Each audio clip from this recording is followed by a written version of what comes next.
right to the BDGE Dynasty Fantasy Football channel. We are now at full 48 hours removed from the NFL draft. So we are mocking on Sleeper a full 4-round rookie superflex tight end premium draft. The first one post-NFL draft.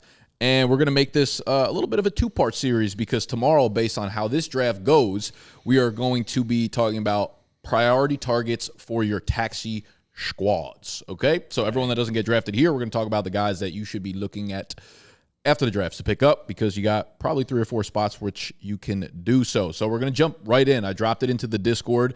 If you guys are not in Discord, that is typically where we start to drop all the links to mock drafts that we do. That's where we'll be putting together Dynasty leagues for you guys. So if you want to jump in a Dynasty league, that is where you will go for it. All right? Hank, we got South Harmon getting ready to get it from the front and the back of this draft. Chill, shouty. Anna's in here. We got some familiar names. We got Andrew in there at the 107. I took the 103. You took the 111. I'm ready to start this mock draft. 60 seconds per pick. Let's rip. I already know what Mike's doing. Jaden Daniels coming off at 101. No. Promise. Woo! Yeah. Woo! Rushing upside, man. Woo! Woo! Water! Wow, Jaden Daniels at the 101 over Caleb feels feisty. That makes my 103 scorchingly easy. Well, I asked Nick what was going to happen to 103. He said, wait. I said, wait, because I didn't know. I didn't realize at that time Mike was going to grab the 101. Now you got it's too easy. I mean, I'm grabbing Marv here. He's my second-ranked player behind Caleb, so that's an easy smash for me there. For sure. I think if you need quarterback, maybe you can make the decision for Drake May. But, yeah, I think there will be 0 drafts in which Jaden Daniels goes before Caleb Williams. It's interesting. Unless Mr. McNutted is there. I do think, I'll say this. In other drafts, I could understand it. I think Jaden Daniels from the rushing upside is unmatched. The problem is Caleb also, you've never seen a 101 be surrounded by the talent that Caleb Williams has. Yeah. I think while the upside's higher for Jaden, what we know with Justin Fields and all these guys, the floor is not as safe for Jaden Daniels, and that's why I don't think he will go at 101. Yeah. I imagine he'll probably settle in at the 103 in most drafts behind Caleb and Marv. You're getting close there. We've got a pretty chalky first 8 picks. We got Jaden, Caleb, Marvin Harrison to me. Malik goes at 4. Drake May at the 5. JJ McCarthy at the 6. Over Rome. Rome goes to 7 for Andrew. Brock Bowers at the 8. Now the 9 is where things can start to go up in the air because I think you have this tier. Most people will put Brian Thomas there, but you might have there you go, Ladd at the 1-9. I've seen Ladd go pretty early in rookie draft so far. For sure.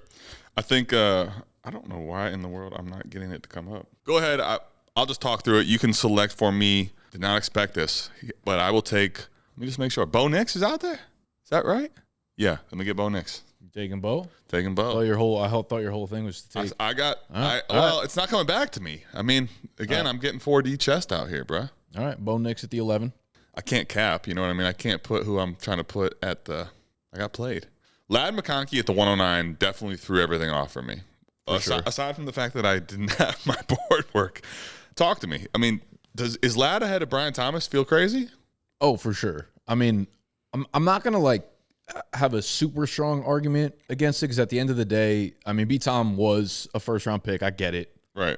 Ladd McConkey realistically went, 9 spots behind Brian Thomas? 10 spots behind Brian Thomas, something like that? I'm trying to math. 23, 10, yeah. So the draft cap's not, crazy, but it does – I think why it's crazy is, Brian Thomas's, ceiling feels like it is in a different tier from Ladd McConkey. By the way, Mike came in here with an agenda to fuck some stuff up, and he's doing it. Now he gets Penix at the 201, who I was planning to take at the 111.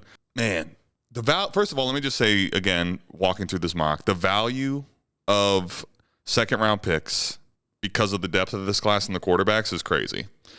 I just want people to understand in this. Ooh. 201 is a quarterback that was just drafted in the top 10 in Superflex leagues. Craziness. Troy Flankin at 202 is spicy. That is extremely spicy. Now I'm trying to... Nicholas, what are you doing? I'm kind of debating between Jonathan Brooks and Keon Coleman. And I have Keon Coleman, I think, a pretty decently chunkiness higher than Jonathan Brooks. So I think I'm going to grab Keon Coleman. He got that early day 2 cap to Buffalo. The landing spot is beautiful. So we're just going to ride the wide receiver wave right now and see what running backs fall back to me because I'm in that 3-2 spot, 3-3 spot where we were talking about some of the day 3 running backs that have like kind of cool landing spots could end up coming back to me. So we'll see. Big time. I think he made the right call here with Keon. Although the next pick was Brooks. Keon, to me, Buffalo traded back out of the first round twice. Now, I think there's a case to be made, though, that had they stayed, that who's to say Keon wasn't their guy the whole time? Keon could have been their guy. They could have been operating the same way that like fantasy players operate, and it's like, okay, there's 3 guys here that we all have in a tier together. It could have been Worthy. It could have been Leggett. It could have been Keon Coleman. You know what I mean? Pearsall even. There might have been a tier of 4 or 5 guys that are like, we're comfortable being our guy there, which is it's less likely at the NFL level because they have ideas of like how they're actually going to use specific dudes, but maybe they had a tier going. The thing that I like about it is the attachment to Josh Allen, to me, is going to give Keon a little more upside than, at least for me as a guy who likes Keon Coleman, I was not expecting him to have that type of landing spot, frankly. Yeah. Adonai Mitchell going off, falling all the way to 209 is very interesting to me. It's crazy. Man, this mock is making me feel like if there's chance for this much chaos, I need more late seconds. I need more thirds. Like I'm looking at it and like personally, I'm not putting Troy Franklin over Mitchell. Definitely Agreed. not. I'm not putting Roman Wilson over Mitchell. But like this is what happens in real rookie drafts because people have been high on these guys throughout the process. You know what's funny though, Nick? As you're saying that, I'm thinking about. I'm on the clock again. Let me see if I can get I actually have it back up now. Okay, so we're bike. We are so bike. If you like, Jalen Polk is here. Yeah. All right, let me take Jalen Polk because he's easily in aside from everyone as far as tiers go for me. I just think about it like this though. We see this type of chaos every time in rookie drafts. The difference for me is that in the second round, there's so many other guys that I already like. So basically, when you add in the chaos of someone taking Rome earlier than I have him, or Troy Franklin earlier than I have him, even Pearsall, like I have a hard time with Pearsall until I see what San Francisco does with their other weapons. I feel like he's an incomplete as far as me ranking. I have to put him back further than I'd like to. But look at all this value in the second round. I know. The value is good. I think like Roman Wilson's a dude where if you liked him pre-draft, if he was someone that you were high on to begin with, you're going to Pittsburgh day 2. This is actually, again, I wouldn't personally do it, but I wouldn't be surprised if we saw Roman Wilson be an early mid-second round pick just because of where he landed. Now, I have a lot of good options here. Holy sheesh. Yo, Marshawn Lloyd at the 301 by Mike. I get it. He was running back 4. He's still a very nice prospect to me, but I got a few there's guys that so I much like. value still, bro. Yeah, I'm gonna grab Jermaine Burton. He's the highest ranked guy on my board. Still left. He gets day 2 cap to Cincinnati. Jermaine Burton, really, really good separator. He's going to a Cincinnati situation with Joe Burrow. We don't know how long T. Higgins is going to be there. They don't have a lot of depth behind him. They got like Yoshivas and like a bunch of like later round dudes, but they're using that kind of cap when they probably needed other holes filled. It tells me they really like Burton, and I really like Burton. So I'm just going to keep stacking these wide receivers. How close was it, the pick that went after you, Malachi Corley? How close was it for Burton and Corley for you or not? Not even. Okay. I had a queue of about 6 guys. Corley wasn't even in it. Really? Yeah. Who would, well, don't, just because if you got 6 guys, they might come back to you at this rate. You can keep that. Nah, info. they're not going to. There's a couple. There goes the other There guy. goes more. I didn't think he was going to make it to me, but that was definitely next in my queue. And this is what we were talking about in yesterday's video with like Jalen Wright.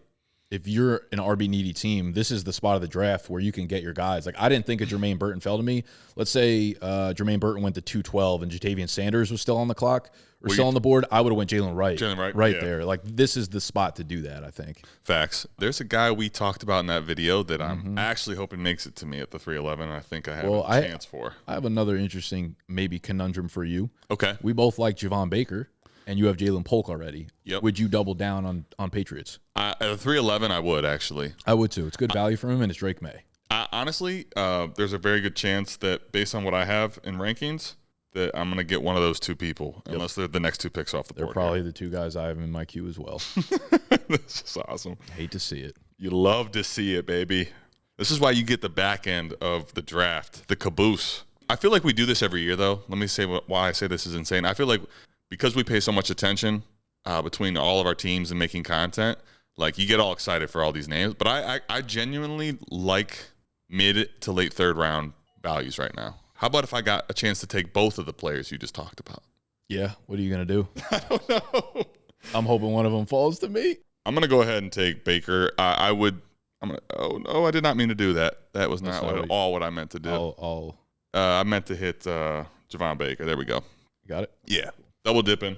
I think Nick inceptioned me so that he could get Guerrero, and that's honestly diabolical. I kind of feel like your boy's going to grab It's Guerrero. definitely a very good call. That would probably be his pick. I was kind of hoping you went Guerrero So because he would skip it felt Baker? like yes. I was really playing 4D right there. Nick was tapped in. Yeah, I was. I don't think I'm going to get my boy now, but I don't think you are either. I was looking for Isaac Guerrero there. Him and Jalen Wright are two guys that I'm really high on for day 3 picks. Wright goes to Miami, obviously the beautiful landing spot. Guerrero goes to San Fran, and I think he immediately steps in for Elijah Mitchell. Yeah. Incredible athlete, like underrated runner, I think, as well. So Isaac's a dude that I'm fucking targeting everywhere in my 4th rounds. Massively targeting. What's going on here, Rice? Don't you do it. Ray Davis. Oh, okay. You just got Isaac. He's the only one in my fucking queue right now. I wasn't sure if Mike was going to take Ray or Isaac Guerrero. I can't remember. Those are my 2 guys. Don't do it to me, Anna. I don't think Anna's been really prepping on her rookie stuff. I can tell by her draft. I can tell she's getting sloppy right now. I think Anna is. She's a good redraft player, actually. I feel like Anna, though, is this might be where while you're sleeping, she just absolutely breaks your heart. The problem is Isaac's really far down the sleeper rankings. For sure. So that's why. That was why I also knew he's not going to make it to me at 411 because of you, but it is way down there for Isaac. Come on. Anna. Do it, Anna. No. Break his fucking heart. For what you guys did to me with Amari Cooper and that madness. You motherfucker. I knew it. Oh. Anna, you're my Anna, I absolutely love you right now. Anna, you're my woat. You just became my woat. Anna, you just made this day. I was ready to literally go back to my bed and fall asleep before we film this. I am alive as I've ever been right now. Dude, there's nobody I like. This is amazing. Anna, you just saved the entire video right now. All I wanted was Isaac. I'll trade you my first 3 picks for Isaac. You're all I need is a miracle. Nick, I don't know what to do now. Nick totally just screwed himself, by the way. He said there's no way she'll find it. It's way down the ranks. That's why she took so long to find it, because he was all the way fucking down there. Ah, shit. This is amazing. We got Braylon, we got Estime, we got Shipley. Do I go Jacob Cowing? I already have multiple wide receivers. Oh, fuck. Do y'all hear that? Oh, no. Tick. Tick. 3. Fuck it. 2. Estime. Yes. That is so suboptimal for what you were wanting to do. Just tell people what happened. I know. I can't believe this just literally happened. I wanted either Ray Davis, Isaac, or Javon Baker, but this is how the coochie crumbles sometimes. This is how the submarine sinks. You know, you just got to roll with the punches. I did not roll with the punches. Normally, what I would do if I'm in that situation, most of your rookie drafts are probably slow drafts. Facts. So I'm looking to trade out there. I don't know how many people want the 4-3. I love the fast drafts personally because you get so much more impulse decisions. You do a lot of fast drafts? Your rookie drafts? No, but I do. I love fast auction.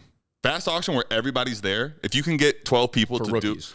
For the actual startup. Okay. Rookies typically don't happen that way, but I would love that too. I guess the reason I say that is like what just happened to you normally only happens in a mock draft because what just happens to me normally only happens to me in content. It normally doesn't happen at all. Let me rephrase. It happens to you just there. That was so awesome. Oh, no. Yeah, motherfucker. Sit in it. Yeah. Sit in it. Nick, you know I just talked about my dad. I thought I would get him too. Mm-hmm. Son of a beast, Hang. Mm-hmm. All right. We're in shambles over here. I need more energy drinks. Uh-oh. Nick, I'll be honest. I'm not familiar with the game of the person that was just drafted right now. Yeah, our Flournoy. They were someone that I put in my rankings. I want to say they're probably like my 63rd ranked rookie player. They did get drafted, so I'm familiar with the name, not familiar with the game. That's why I saw it. I'm not familiar at all with the game. I am on the clock, and I'm about to be – everything I just laughed at Nick about is about to come down to not happening to me because guess what, baby? We talked about it.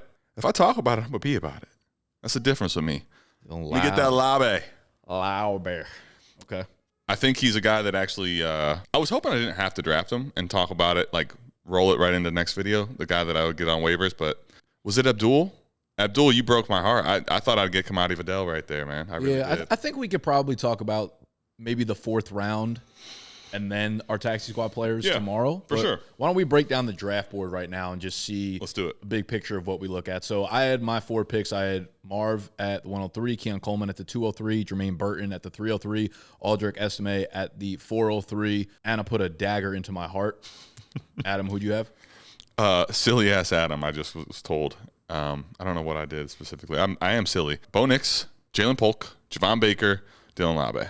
I like it. Do you not like yours?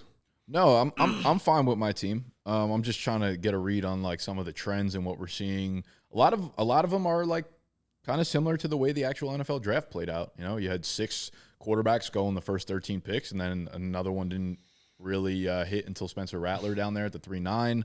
We have Bowers, and then a huge gap until Jatavian Sanders. What do you think about that gap between Jatavian Sanders at 212 and Senat at 3-6? Where Jatavian Sanders went drafted at 212, I have both these guys in the 3rd round, Senat and Sanders. I would say I would take Lloyd ahead of Sanders. I would take Burton ahead of Sanders.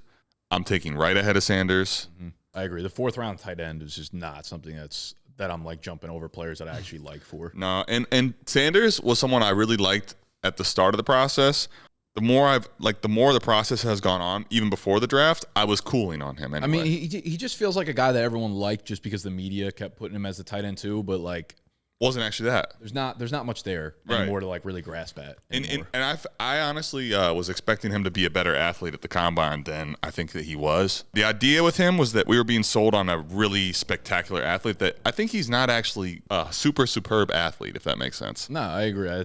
Now you're looking at like an above average athlete that went in the 4th round. Correct. That's a dime a dozen in the NFL. Yeah, but I do think though somehow like this happens in Dynasty all the time. Like the name cachet of him carries more weight than I think what he's actually worth. Yeah, probably. I don't think I'd dip into the 2nd round for any tight end in this class outside of Brock Bowers. We saw a ton of wide receivers. We had 6 go off in the 1st and another 7 go off in the 2nd. So if you're going for wide receivers, this is the class to do it within the first 2 rounds. And I think the best value in terms of running backs is probably in the 3rd-ish round, like at that 210 to 305 mark where you can get the Blake Horns, maybe Trey Benson's if you're lucky, Jalen Wright's, Marshawn Lloyd's. I think Isaac Guerendo is going to be available at those picks. I would take Isaac pretty much around where like Jalen Wright also went there. So yeah. Any other interesting takeaways, trends you're seeing here? Yeah, I mean, if you take Sanders out of that and you just slot, who would be your next pick? Would you put Jermaine Burton at the 212 based on your ranks here? Yes. Okay, so let's just flop that for a second. Okay.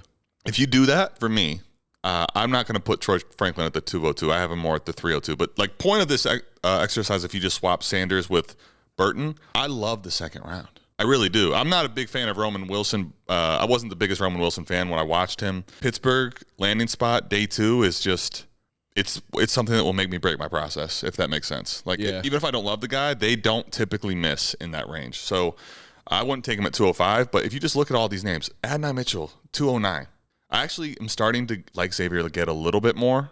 I still would take an Adonai Mitchell ahead of him, but it's a 1st-round guy. I know that it's not the stickiest of metrics overall, but he had over 3 yards per route run, which I know it's like an annoying thing, but that is highly, highly efficient as a yards per route run guy. You're talking about Xavier Legette that far. Michael Penix is a top 10 draft pick at the quarterback position that you're getting in round 2. There's just so much value on the board here. Yeah, I know. It's insane. The more picks you have in that top 24, the better off your team's going to be long term. I think once you get to the 3rd round, just like every other year, there are just toss-ups across the board. You're shooting your shot. Yep. Sure. And then again, tomorrow's video, we're going to go based off this mock draft, dive a little bit deeper into the 4th round here, and then priority taxi squad ads. So make sure you're subscribed to the channel for that one coming out early if you still have your rookie drafts. And even if you're done with your rookie drafts, I'm sure a lot of these guys are still sitting on your waiver wire for the time being that you can throw into your taxi squads. Facts. I'm thinking too, man, like I love Benson. The idea that he could end up being, whether it's right now or when James Conner is ready to cede the work to him, and then explosive offense, you're getting him at the 207 in this draft either. Like Andrew, hate to give Andrew Crops. No, I mean, that's a good pick, though. Late 2nd. Reel it back in. Trey Benson, come on, man. There's a lot to like in the 2nd round. I think in the 3rd round, you start to feel a value drop, though. Like, for sure. It's nowhere near the same level of security in round 3. But I think it just speaks to the depth of the class. This is craziness. Yeah, I mean, that's always going to happen. You're going to feel weird once you're in round 3. I just don't think we ever feel like this secure this deep into the 2nd round. So let me just talk through with you real quick before we get out here on the 1st round. Obviously, you were not the biggest. Like Jaden Daniels at the 101, I don't think is going to happen very often. I think he does pose, if everything hits the crescendo, the reason Mike I know is taking Jaden Daniels at the 101, if everything hits the way at its peak, Jaden Daniels' rushing ability, he's going to be probably the highest drafted. Caleb Williams, you could argue, is damn near the exact same level of ceiling, though. I think he does not have as low of a floor. Marvin, typically, like you see Justin Jefferson, he doesn't go ahead of the 6 receipt. Like there's going to be 6 quarterbacks going ahead of Justin Jefferson in superflex startups. So positionally, I can understand why he doesn't go 101. But Marvin Harrison, I think, is also, if you had to make me bet, the most likely to be top 5 at his position in any situation. Marvin Harrison. Do you think that's just a trend right now, though? Because what's the trend? Like Justin Jefferson going behind the 6 QBs. No, because in superflex leagues, we definitely are starting to see a fall off from, like, I would say the mid quarterbacks, and I think that's right. But the elite ones still are so ridiculously valuable. Like if Jefferson goes 1,800 for 15 touchdowns next year, you don't think he's like the 102 in startups?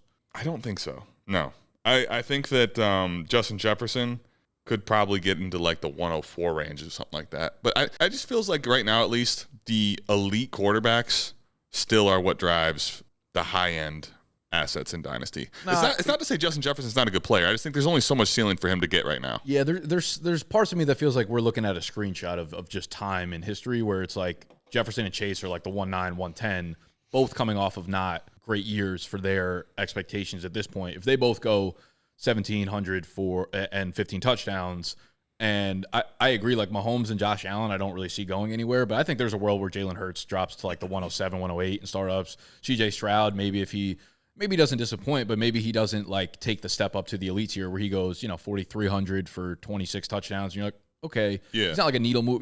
I think there are really easy ways to see Jefferson and Chase get into that 103, 104 spot where I think it's just like the way that things moved over the last year is what pushed them down. I can probably get on board with, like, I think realistically the 106 is already kind of there. But to get up to the 104, I agree. I just think that we still, even if the receiver position gets pushed up higher, it's not quite going to get to the elite quarterback range. But regardless, I think that it's pretty clear for me, like if you're going to start tiering it, there's a tier of 3 personally for me. Those 3 guys are 101 and 102 quarterback overall. Marvin Harrison, they stayed at 4 to take him. He's attached to Kyler Murray. Those guys are different than the rest. It's not that I don't like the rest, but I think there's a tier of those 3. Yeah, I still think I might put Drake May in that tier. Yeah, as the bottom of that tier, and okay. I think Malik would have been there had he had, if he landed in LA instead of New York or whatnot. Sure. But I'm starting to I see that shaping up for sure. Like if Caleb and Marv were both pushed to the 101, 102, I would have taken Daniels there at 3, and Drake I think is continuously probably dropping to the 5, 6 in a lot of rookie drafts. I would say I could actually, if you want to expand the tier, I could argue up to 6, and I would put Rome in the tier as well for over me. JJ. Yeah. It's not that JJ didn't get a good landing spot. It's not that I don't think JJ could end up being the right fit for them. I struggle to put JJ, like I think Rome is a absolutely ridiculous wide receiver prospect and is going to be attached to Caleb Williams. I think the only thing holding Malik Neighbors back is how good is Daniel Jones and what's his quarterback play look like for their next, X amount of years. Yeah. McCarthy, yeah, he's got a great receiving room, but does that mean that he's going to elevate into the difference maker tier as a quarterback? That's where I have I don't think he's likely just to be elite, because I think Jefferson can be elite without JJ McCarthy being elite. Does that make sense? Sure. That's why I struggle to put him in the same tier with those guys. Yeah, and I think like a Rome and Brock Bowers, you could easily see being difference makers at their positions where like JJ maybe doesn't get there. Whereas like having a QB2 in Superflex is still valuable, but you can get a Rome at his ceiling, a Brock gets to his ceiling. You had Kelsey for years, you had Jamar Chase, whoever you want to say Adunze ends up being. Like those guys are assets that you probably want over the QB2 in Superflex. For sure. And then, I mean, like I wouldn't take Ladd at 109 there, but man, there's so many people in the first round. Like even if Ladd's your cup of tea, that's fine. It's not like egregious at 109. It's probably higher than you'll see most times. I have him at the 111, so it's not like if you prefer him over Brian Thomas, that's sure. That's fine. Yeah, I mean he's gonna eat as far as target volume. There's no way he doesn't. Mm-hmm. Brian Thomas, Xavier Worthy. The other thing, think about Xavier Worthy, Ladd McConkey, and then Keon Coleman there. Like those 3 guys getting very good draft capital and also having a chance to step into really high targets with good quarterback play. I mean, like, look at those 4 receivers, like McConkey, Herbert, B. Thomas, T-Law, yep. Xavier Worthy, Mahomes, Keon Coleman, Josh Allen. Like, normally those spots are reserved for guys that we feel are good talents but are in, like, weird situations, like maybe the Troy Franklins or whatever. Now it's a whole different ballgame. And you have, like, Ricky P. and Xavier Leggett, mid-second-round picks that went in the first round of the NFL draft. Right, and they're polarizing prospects, I think. But the more I've looked into Ricky P, I'm really excited about what I've seen from him. I would love to have a clearer picture of what San Francisco looks like. But, man, getting him at the 2.6, getting Xavier Legette at the 2.08, Adonai Mitchell at the 2.09, like, this class is awesome. I just can't imagine Debo and Ayuk like, you don't use a first-round pick on Ricky P unless the dynamic there is changing somehow. I mean, I feel like right now the Penix thing happening, so a guy getting drafted in the top 10 after securing a bag to Kirk Cousins, and then Ricky Pearsall going in the first round when unless they move a receiver, don't need one at all. Those are crazy things to happen in the first round. It was a crazy NFL. It was this entire. It's just still put crazy. Like settling in. It is. It's still like it's to process it all. Honestly, it's going to take even more than a few days. Like there's so much to unpack in this draft. Yeah, it's going to be a fun one. So if you want to get into a Dynasty League, again, we are organizing them within our Discord. If you want to join these mock drafts with us as we rip them out, also in the Discord, subscribe to the channel because tomorrow we'll be talking about priority waiver wire ads as well as like those later round sleeper taxi squad dudes. Thank you for joining us today. Much love. Smoochies. Hi. Hi.